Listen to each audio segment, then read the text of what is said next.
사랑을 빼면 도대체 우리는 왜 사는 걸까라고 물어야만 하죠. 그리고 결국은 마지막 순간에 사랑보다 더 강한 것은 없다는 것을 알게 됩니다. 저는 몇 가지 순서로 여러분과 말씀을 나누려고 하는데, 첫째는 사랑이 중합니다.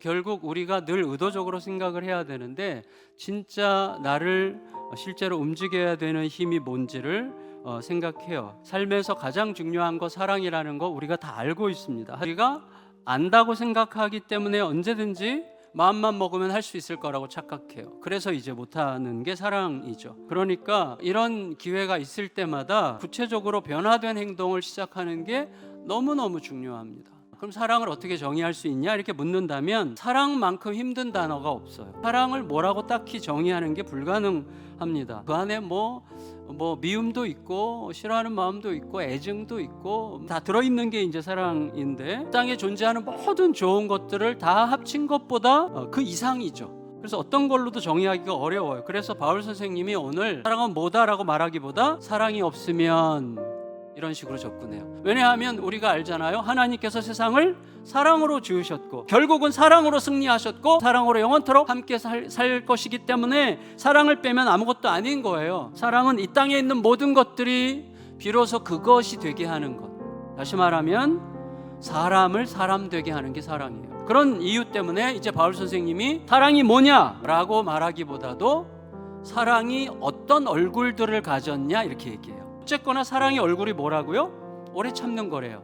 또 온유한 거예요. 진리와 함께 기뻐하는 거예요. 그렇지만 여전히 뭔가 부족하죠. 사랑의 얼굴들은 이거다라고 이야기하면서 또 이런 거는 사랑의 얼굴이 아니다라고 말하는 걸 부정의 신학이라고 우리가 보통 부르는데, 5절 6절에서 그렇게 얘기하는 거예요. 시기하는 건 사랑이 아니다 이렇게 얘기하는 거예요. 교만한 것 사랑이 아니야. 하지만 다 합쳐도 충분치 않아요. 그럼에도 불구하고 우리가 사랑은 뭐다라고 말을 해야 되겠는데, 그래서 우리가 좀 더 우리의 삶에서 행할 수 있도록 사랑을 좀 더 통합적으로 정의할 수 있다면 하나님은 사랑이시라는 선언에서부터 시작해야 할 것 같습니다. 나는 내가 지금 처한 상황에서 그 은혜와 사랑에 제대로 대답하려고 몸부림하고 있는 중인가, 그 질문에 대답하려고 애를 쓰는 모든 여정, 저는 이거를 사랑이라고 정의했습니다. 어떤 때는 그 은혜와 사랑에 제대로 대답하기 위해서 십자가를 져야 돼요. 힘을 가진 사람을 호되게 야단을 칠 수도 있을 거예요. 혹은 모든 권위를 다 내려놓고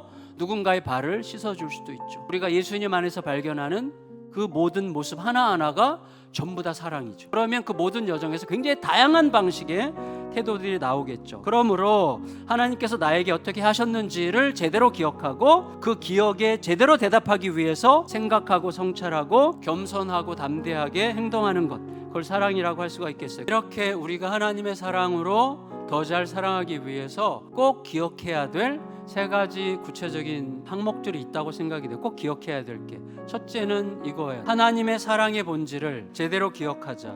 우리는 늘 가만히 두면 종교인이 돼요. 종교인은 뭐냐면 내가 더 잘해야 돼 이렇게 생각하는 거거든요. 종교는 계속해서 우리에게 이렇게 얘기해요. 하나님이 만족하실 때까지 더 성실하게 더 최선을 다해서 해봐. 불가능한 이야기죠.